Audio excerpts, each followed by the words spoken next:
Cell Biology and Medicine videos by Aspire Institute. If you like my work, please keep sharing, keep posting and also subscribe to my channel. Thank you so much. तो students, हम human heart कर रहे थे और human heart में आपको heart के 4 chambers के बारे में प्रीवियसली बता दिया गया है। इस पर्टिकुलर टॉपिक में हम क्या करने जा रहे हैं, इस पर्टिकुलर टॉपिक में हम हार्ट की स्ट्रक्चर को दोबारा करेंगे और इसमें कुछ नोड्स का कॉन्सेप्ट होता है, उन नोड्स के कॉन्सेप्ट को थोड़ा डिटेल के अंदर स्टडी करेंगे। तो ज़्यादा टाइम ना वेस्ट करते हुए, वैसे ही टाइम की हमारे पास शॉर्टेज रहती है, मैं 20 मिनट से ज़्यादा का लेक्चर आपके लिए बनाता ही नहीं हूँ, तो टाइम ना वेस्ट करते हुए हम चीज़ों को जल्दी से कवर अप कर लेते हैं। सबसे पहले ये हार्ट का डायग्राम आपके सामने बना है। मैं क्या करता हूँ, मैं पहले इसे एक्सप्लेन कर देता हूँ, जिसे हमने पहले कर लिया था। ये चैम्बर, इस बड़े से चैम्बर का नाम था राइट एट्रिया। इस राइट एट्रिया के अंदर ऊपर से ब्लड लाने का काम एक वेना कावा का था, जिसका नाम था सुपीरियर वेना कावा। इधर नीचे से भी डीऑक्सीजनेटेड ब्लड आता है थ्रू इंफीरियर वेना कावा। तो इस तरीके से दोनों वेना कावा यहाँ पे कैसा ब्लड ले आते हैं, डीऑक्सीजनेटेड ब्लड ले आते हैं। अब यहाँ पे राइट एट्रिया और राइट वेंट्रिकल के बीच में ये आपको वॉल्व दिखाई पड़ रहा है। इस वॉल्व का नाम आपको कुछ बताया गया था, that valve was known as tricuspid valve. It is tricuspid, AV foramen कहते हैं इसे। ये राइट एट्रिया को राइट वेंट्रिकल से अलग करता है। तो ये जो पर्टिकुलर एरिया है, इसका नाम है right ventricle. Okay, I hope this is fine to you. अब आपको आगे बताया गया था, राइट वेंट्रिकल से जो ब्लड है वो पुश किया जाता है ऊपर की तरफ।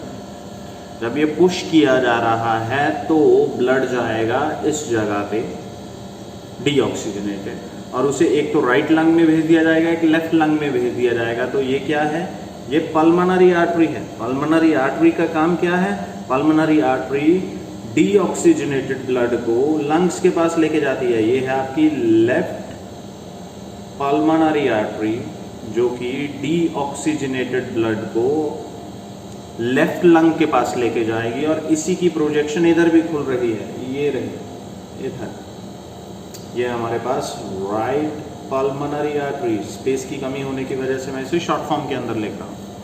तो ब्लड लंग्स के पास चला गया, लंग्स ने उसे ऑक्सीजनेट कर दिया, ऑक्सीजनेट होकर ब्लड घूम के यहाँ से वापस आएगा। ये आपको जो 2 दिखाई गई है, ये क्या है, ये है लेफ्ट पल्मोनरी वेन्स, जो लेफ्ट लंग से ऑक्सीजनेटेड ब्लड को हार्ट तक लेके आती हैं। Left pulmonary veins. I hope this is fine to you. अब यहाँ पे ब्लड को लाया जा रहा है इस चेम्बर के अंदर, इसका नाम है लेफ्ट एट्रिया। Left atria. यहाँ पे फिर से एक फ्लैप दिखाया गया, लेकिन इस बार ये एक बाइकस्पिड वॉल्व है। एवी फोरामेन है लेकिन बाइकस्पिड नेचर, इसमें 2 फ्लैप्स होते हैं।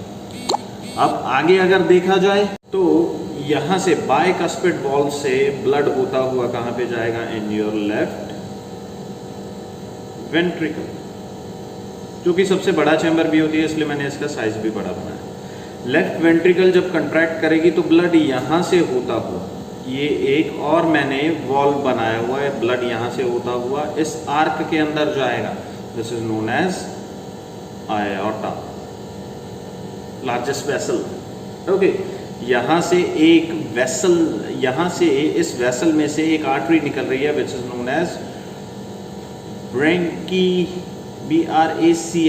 Brachycephalic artery.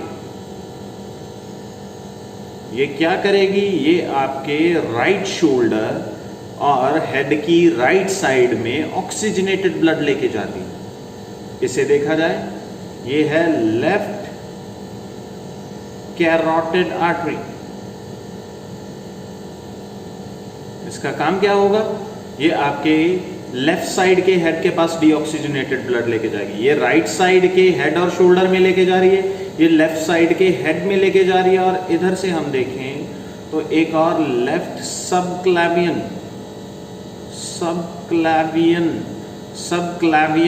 क्लेवाइकल से निकला है। शोल्डर बोन को क्लेविकल बोन कहते हैं। तो लेफ्ट सबक्लेवियन आर्टरी आपके लेफ्ट शोल्डर की तरफ, आपकी लेफ्ट बाजू के अंदर ब्लड को लेके जाएगी। डीऑक्सीजनेटेड या ऑक्सीजनेटेड? Oxygenated blood. बाकी अयोर्टा नीचे की तरफ जाता है, ये नीचे चला जाएगा ऐसे, यहां से, और ये नीचे वाले ऑर्गन्स को ऑक्सीजनेटेड ब्लड प्रोवाइड कर देगा। तो फ्लो कैसे जा रहा है? पहले ब्लड यहाँ पे आया राइट एट्रिया में डीऑक्सीजनेटेड, वो कहाँ पे आया? इस जगह पे इन योर राइट वेंट्रिकल। यहाँ से वो पल्मोनरी आर्टरीज के अंदर गया, यहाँ पे एक ट्राइकस्पिड वॉल्व है, ट्राइकस्पिड वॉल्व, इसे पल्मोनरी वॉल्व कहा जाता है। पल्मोनरी सेमील्यूनर, सेमील्यूनर इसलिए कहा जाता है कारण इसकी शेप जो है वो आधे चांद के जैसी होती है, सेमील्यूनर। अच्छा, ये जो लेफ्ट वेंट्रिकल से अयोर्टा के बीच में वॉल्व था, ये भी ट्राइकस्पिड नेचर का है, इसका नाम अयोर्टिक सेमील्यूनर वॉल्व है।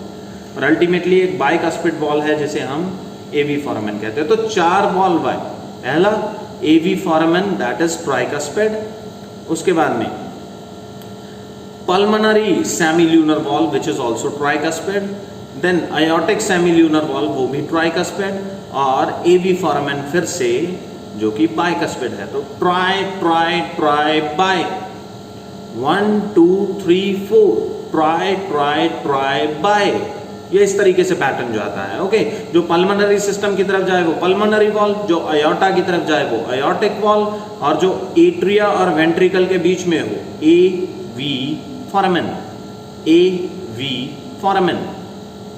फर्क ये, राइट साइड वाला एवी फोरामेन ट्राइकस्पिड है और लेफ्ट साइड वाला जो एवी फोरामेन है वो बाइकस्पिड नेचर का होता है। ओके, तो ये कंप्लीट था हमारे पास इसकी लेबलिंग, हार्ट की लेबलिंग। ओके, ये इंटर वेंट्रिकुलर सेप्टम है, एक ऐसा सेप्टा जो राइट वेंट्रिकल और लेफ्ट वेंट्रिकल को अलग कर रहा है, और बीच में यहाँ पे कहीं पे इंटर एट्रियल सेप्टम भी है जो कि राइट एट्रिया और लेफ्ट एट्रिया को एक दूसरे से अलग कर रहा होता है। तो ये कंप्लीट डायग्राम था। अब थोड़ा सा यहाँ पे पिच खराब हो गया, तो मैं आपको प्रोनाउंस कर दूंगा जो भी चीज़ें हुई, तो ज़रा इन्हें देखिएगा कि क्या मैं लिख रहा हूँ। It is a blood supply of heart. Heart आपकी पूरी बॉडी को सप्लाई देता है, बिसाइड हार्ट को खुद को भी ऑक्सीजनेटेड ब्लड की ज़रूरत होती है। नो डाउट ये एक मोटर है, ये एक पंप है जो कि सारी बॉडी के पास ब्लड पंप करेगा, लेकिन इसकी खुद की मसल्स को भी काम करने के लिए ऑक्सीजन चाहिए होती है। तो हार्ट की खुद की मसल्स के पास जो ब्लड सप्लाई होती है उसे कॉर्नरी सप्लाई कहते हैं। इस कॉर्नरी सप्लाई के अंदर पैटर्न क्या चलता है मैं आपको ये बताने जा रहा हूं, तो जरा कोऑपरेट कीजिएगा। यहाँ पे थोड़ा सा लिक्विडिटी की वजह से पेज की क्वालिटी खराब हो चुकी है। OB is supplied. OB stands for oxygenated blood. It is supplied to the muscles of heart. Heart की खुद की मसल्स को भी ऑक्सीजनेटेड ब्लड की जरूरत है। इस काम के लिए 2 आर्टरीज हैं। कौन सी? लेफ्ट कॉर्नरी आर्टरी जो कि लेफ्ट साइड की तरफ ऑक्सीजनेटेड ब्लड देगी, मतलब हार्ट की मस्कुलर वॉल्स को, और राइट कॉर्नरी आर्टरी जो राइट साइड की मसल्स को ऑक्सीजनेटेड ब्लड देगी। ये दोनों जो आर्टरीज हैं ये आती कहां से? आपको पता है ऑक्सीजनेटेड ब्लड है कहां पे? अयोर्टा। इसने ही डिस्ट्रीब्यूट करना है पूरी बॉडी में, तो अयोर्टा में से ही यहां से कहीं से बैक साइड में आर्टरीज अराइज करती हैं, लेफ्ट कॉर्नरी आर्टरी और right coronary artery. They arise from arch of aorta. Next, the O2 oxygenated blood is supplied to the muscles. वहां से मसल्स क्या करती हैं? जितनी ऑक्सीजन चाहिए होती है वो उठा लेती हैं, कार्बन डाइऑक्साइड ब्लड को दे दी जाती है, तो ब्लड कैसा हो जाता है? डीऑक्सीजनेटेड। ये डीऑक्सीजनेटेड ब्लड कॉर्नरी वेन में छोड़ दिया जाता है। कॉर्नरी वेन इस ब्लड को कॉर्नरी साइनस में छोड़ देती है, और साइनस की ओपनिंग कहाँ पे होती है? राइट एट्रियम में, यहाँ पे साइड में, इधर आपको बताया था उसके ऊपर एक वॉल्व प्रेजेंट होता है। तो ये पैटर्न क्या बना, मैं आपको पैटर्न कंप्लीट बता देता हूँ। पहले आर्क ऑफ अयोर्टा है, उसमें से ऑक्सीजनेटेड ब्लड कॉर्नरी आर्टरी में आएगा, वो हार्ट की मसल्स के पास जाएगा, हार्ट की मसल्स ऑक्सीजन यूटिलाइज करके कार्बन डाइऑक्साइड ब्लड को दे देंगी, ब्लड डीऑक्सीजनेटेड हो जाएगा, वो कॉर्नरी वेन्स में आएगा, कॉर्नरी वेन एक कैविटी में कॉर्नरी साइनस में डीऑक्सीजनेटेड ब्लड डाल देती है, और कॉर्नरी साइनस कहाँ पे ओपन होता है? राइट एट्रिया में। यहाँ पे वो सारा डीऑक्सीजनेटेड ब्लड दे देगा और अल्टीमेटली उसे पंप कर दिया जाएगा टू द लंग्स, ताकि वो फिर से ऑक्सीजनेट हो पाए। तो ये था हमारे पास कंप्लीट हार्ट का खुद का सर्कुलेशन। अब हम आगे बढ़ते हैं। नेक्स्ट है हमारे पास हार्ट के अंदर इम्पल्स कंडक्शन कैसे चलती है। हम नेक्स्ट टॉपिक में देख रहे हैं हार्ट का इम्पल्स कंडक्शन किस तरीके से चलेगा। तो इसमें एक डायग्राम आता है हमारे पास, एक बड़ा सा डायग्राम, जिसमें हम नोड्स के बारे में देखते हैं। तो नोड्स कौन कौन से जरा चेकआउट कर लेते हैं, कौन कौन से नोड्स हैं। सबसे पहले यहाँ पे बिल्कुल टॉप पे, this node is S A node. S stands for sino, A stands for atria. यहाँ पे आप हार्ट की स्ट्रक्चर देखिए, कुछ रिजेंबल करती हुई सी स्ट्रक्चर बनाइए। आपकी ड्राइंग ज़्यादा बेटर होती है, तो मेरे से जैसा हार्ट बना मैंने वैसा बना दिया। तो एस ए नोड ये रहा टॉप पे। ये कौन सा चैम्बर है? This is right atria. ये है right ventricle, left atria, left ventricle. तो जो एस ए नोड है ये राइट एट्रिया के बिल्कुल टॉप पे है। होता क्या है, मैंने आपको बताया था हार्ट में मायोकार्डियम की वॉल होती है। बाहर वाली एपिकार्डियम, अंदर वाली एंडोकार्डियम और बीच में मायोकार्डियम। वो मस्कुलर होती है, वहाँ पे मोटे मोटे मसल फाइबर्स होते हैं। इनमें से कुछ मसल फाइबर मॉडिफाइड हो जाते हैं बारीक फॉर्म में, और उनमें न्यूरॉन जैसी प्रोजेक्शंस आना शुरू हो जाती हैं। वो मॉडिफाई हो गए, अब वो इम्पल्स कंडक्शन कर सकते हैं, अब वो इम्पल्स जनरेट कर सकते हैं। हमारे हार्ट की ही कुछ मसल फाइबर मॉडिफाई हो जाते हैं और वो बीट करने का काम छोड़ के, जैसे आपकी मसल्स का काम क्या होता है? कंट्रैक्ट रिलैक्स करना, हार्ट की मसल्स का काम। तो वो कंट्रैक्ट रिलैक्स करना छोड़ के इम्पल्स जनरेट करना शुरू कर देते हैं, जैसा कि नर्व न्यूरॉन्स करते हैं। तो ऐसे मॉडिफाइड फाइबर्स का एक क्लस्टर है जिसका नाम है एस ए नोड। इसका काम क्या है? ये इम्पल्स जनरेट करेगा। ये इम्पल्स जनरेट करके आगे उसे ट्रांसमिट कर देगा एक और नोड पे, जो कि इस सेप्टा के बहुत पास में है। तो राइट एट्रिया में ही, लेकिन उसकी लोकेशन एट्रिया और वेंट्रिकल के बीच के सेप्टा के बहुत नजदीक है। तो इसका नाम है AV node, atrio ventricular node. क्योंकि एट्रियो, ये एट्रियो सेप्टम हो गया, ये वेंट्रिकुलर सेप्टम हो गया, ये कंप्लीट एट्रियो वेंट्रिकुलर सेप्टम हो गया। तो ये जो एट्रियो वेंट्रिकुलर सेप्टम है, इसके नजदीक लोकेशन होने के कारण इसे एवी नोड कहा जाता है। मीनवाइल इन दोनों को जोड़ने के लिए एक छोटा सा हमारे पास सिस्टम है जिसे इंटरनोडल न्यूरॉन्स कहते हैं, या इंटरनोडल फाइबर ज्यादा बेटर वर्ड हो जाता है, क्योंकि ये मॉडिफाइड मसल फाइबर्स हैं। तो इंटरनोडल फाइबर्स, यहां पे मैं मेंशन कर देता हूं इसका नाम, इट इज इंटरनोडल फाइबर्स। ये इम्पल्स को ऐसे नोड से एवी के पास ले जाएंगे, क्योंकि ऐसे ज्यादा इम्पल्स जनरेट करता है। इसके जो पोटेंशियल होते हैं वो 72 की स्पीड से बीट्स जनरेट करते हैं, इम्पल्स जनरेट करते हैं। एवी खुद भी इम्पल्स जनरेट कर सकता है, लेकिन इसकी स्पीड बहुत कम होती है। ये 1 मिनट में 72 इम्पल्सेस जनरेट कर सकता है। तो एवी जो हमारे पास है वो 1 मिनट में सिर्फ 40 इम्पल्सेस ही जनरेट कर सकता है। तो बाकी 32 कहाँ से आएंगे? वो ऐसे से आएंगे, इंटरनोडल ले आएगा उसे। तो ऐसे का काम एवी को चार्ज करना है। एवी के पास इम्पल्स 72 जितनी हो गई, 40 तो इसने खुद बनाई थी, 32 यहाँ से बोरो हो गई, तो ये भी 72 की स्पीड से ही बीट करेगा। अब इस एवी नोड से आगे एक बंडल निकलता है फाइबर्स का, जिसे कहते हैं bundle of his. Bundle of his. इस बंडल ऑफ हिस से 2 ब्रांचेस निकल रही हैं। इन ब्रांचेस का नाम है बंडल ब्रांचेस। आप देख पा रहे हैं बंडल ब्रांचेस 2 निकल रही हैं। 2 कौन कौन सी? एक तो मेरे पास निकल रही है राइट बंडल ब्रांच और एक जा रही है लेफ्ट बंडल ब्रांच। तो मैं यहाँ पे R/L लिख देता हूँ, right bundle branch, left bundle branch. तो ये बंडल ब्रांच सेप्टा में से होती हुई वेंट्रिकल की वॉल में चली जाती है। आगे जाके ये सब डिवाइड हो रही हैं छोटे छोटे फाइबर्स में। इन फाइबर्स को नाम दिया जाता है परकंजे फाइबर्स। और इम्पल्स जो है वो चली जाती है वेंट्रिकल की वॉल में, अल्टीमेटली इससे वेंट्रिकल कंट्रैक्ट हो जाएगा। ऐसे नोड अपनी इम्पल्स को सिर्फ यहाँ भेजने की बजाय एट्रिया की वॉल के अंदर भी भेजता है, जिससे दोनों एट्रिया कंट्रैक्ट हो जाते हैं। तो याद क्या रखेंगे आप, ऐसे नोड की एक्टिविटी की वजह से दोनों एट्रिया कंट्रैक्ट होते हैं, प्लस ऐसे नोड की इंपल्स एवी तक भी पहुंचाई जाती है और एवी उसे बंडल ऑफ हिज और बंडल ब्रांचेस की हेल्प से वेंट्रिकल की वॉल में भेज देता है, जिससे वेंट्रिकल की वॉल्स भी कंट्रैक्ट हो जाएंगी। अगर वेंट्रिकल की वॉल्स भी कंट्रैक्ट हुई तो पहले एट्रिया कंट्रैक्ट हुआ था, अब वेंट्रिकल कंट्रैक्ट हो गई, यानी टोटल हार्ट कंट्रैक्शन तक पहुंच गया। आगे जाके क्या होगा, आगे जाके पूरा सिस्टम रिलैक्स हो जाएगा। तो ये यहाँ पे है राइट एट्रिया, ये है right ventricle, this right here is left atria, this right here is left ventricle, ये है ventricular septum. I hope this diagram is fine to you. आपको ये डायग्राम समझ में आया होगा। तो मैं नोड्स ऑफ हार्ट को थोड़ा और एक्सप्लेन कर देता हूं, जरा ध्यान से देखिएगा।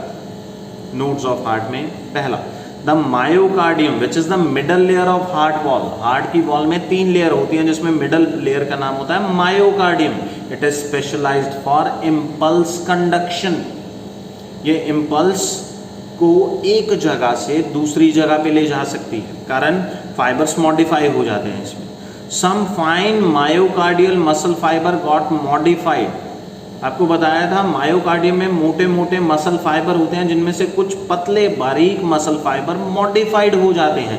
अब वो कंट्रैक्शन रिलैक्सेशन का काम छोड़ के इम्पल्स जनरेट या इम्पल्स को कंडक्ट करने का काम करेंगे। इलेक्ट्रिक करंट को कंडक्ट या उसे जनरेट करने की कोशिश करेंगे।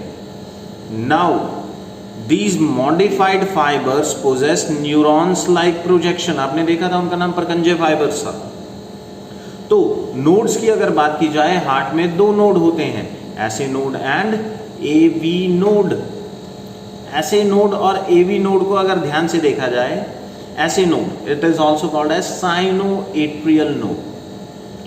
अगर इसका दूसरा नाम देखा जाए, it is also known as pacemaker of the heart, क्योंकि इसमें कैपेबिलिटी है कि ये इम्पल्स जनरेट करता है उसी स्पीड से जिस स्पीड से आपका हार्ट बीट करता है। तो हार्ट की बीटिंग को डिजाइन करना किसका काम है, एसए नोड का काम है।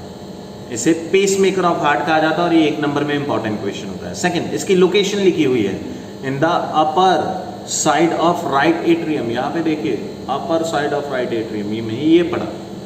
It generate impulse at 72 impulses per minute. इसकी कैपेबिलिटी है ये 72 इम्पल्स जनरेट करता है पर मिनट।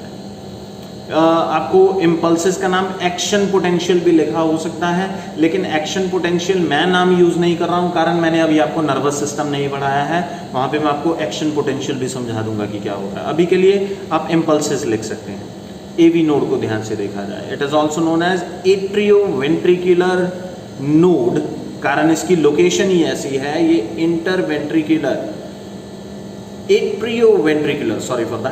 एट्रियोवेंट्रिकुलर सेप्टम के बहुत क्लोज पड़ा होता है, इसी वजह से इसका नाम एवी नोड है।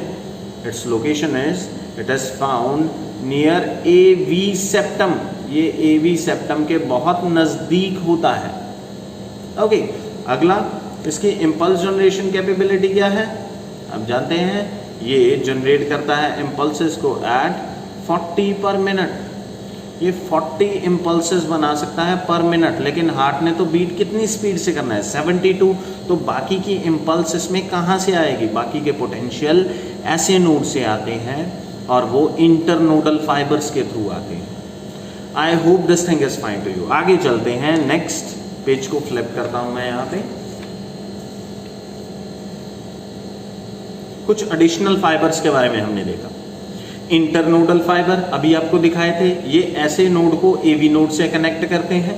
अगला, बंडल ऑफ हिज, ये क्या है, एवी नोड से एक बंडल निकलता है फाइबर्स का और ये आगे 2 बंडल ब्रांचेस में डिवाइड हो जाता है, right bundle branch and left bundle branch. These bundle branches are distributed in AV septum and the wall of ventricles. मैं पेज फ्लिप करके आपको फिर से दिखा देता हूँ। यहाँ पे देखिए, ये जो बंडल ब्रांचेस हैं ये सेप्टा में भी जा रही हैं और वॉल ऑफ द वेंट्रिकल में भी जा रही हैं, तो ये दोनों जगह पे डिस्ट्रीब्यूटेड मिलती हैं आपको। ओके, परकंजे फाइबर्स, ये फाइबर फर्दर प्रोजेक्शन है बंडल ऑफ हिज की जो बंडल ब्रांचेस निकल रही होती हैं और ये फैल जाते हैं पूरी की पूरी वेंट्रिकल की वॉल में। Minute projections of bundle branches, Purkinje fibres. तो इंपल्स का पाथ क्या रहा, जरा ध्यान से देखिए।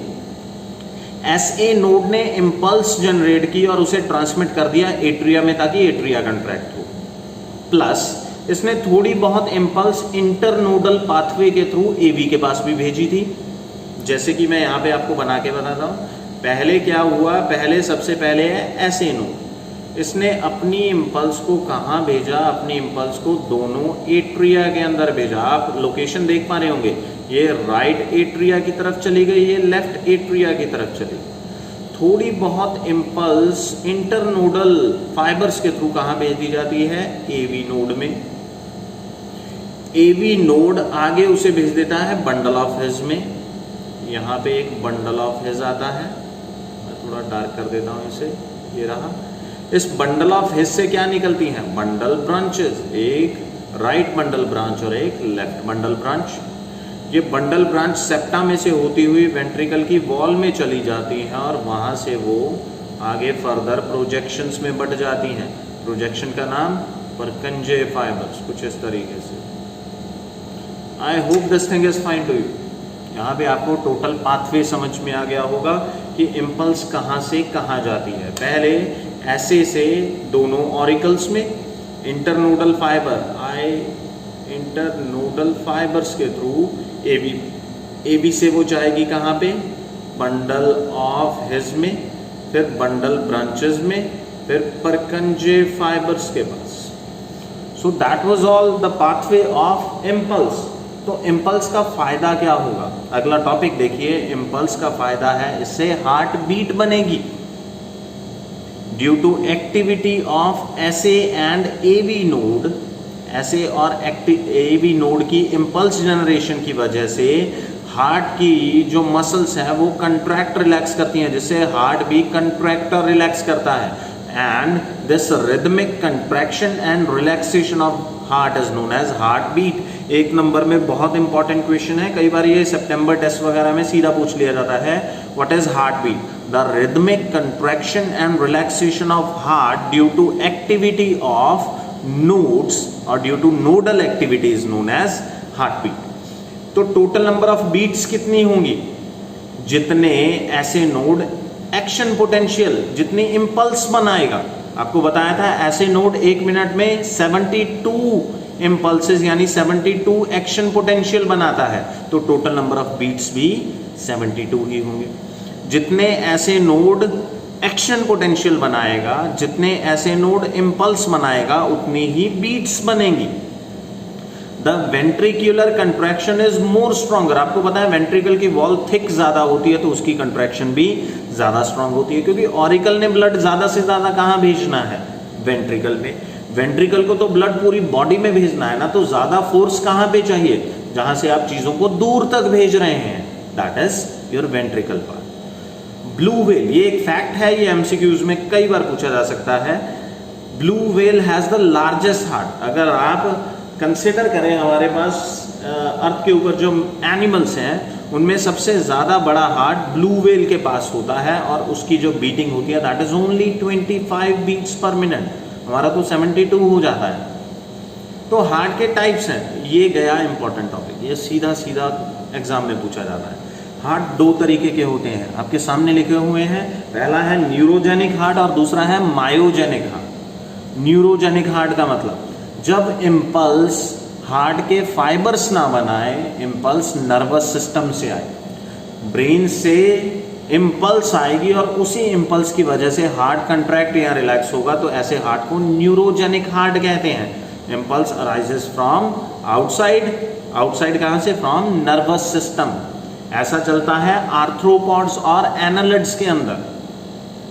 आर्थ्रोपॉड यानी मैं इंसेक्ट्स की बात कर रहा हूँ, एनालिड्स यानी कि मैं अर्थफॉर्म्स वगैरह की बात कर रहा हूँ। मायोजेनिक हार्ट जैसा हमारा होता है, इम्पल्स नर्वस सिस्टम से नहीं आएगी, हार्ट के अंदर ही पैचेस नोड्स प्रेजेंट होते हैं, वो इम्पल्स जनरेट करते हैं। जैसे आप जानते हैं ऐसे और एबी, ये हार्ट की मसल्स में ही प्रेजेंट नोड हैं जो कि इम्पल्स जनरेट करते हैं। अगर इम्पल्स नर्वस सिस्टम से आए, ब्रेन से आए, तो वो न्यूरोजेनिक हार्ट हो जाता है। अगर हार्ट खुद अपनी इम्पल्स बनाए जैसा हमारे अंदर होता है तो उसे मायोजेनिक हार्ट कहते हैं।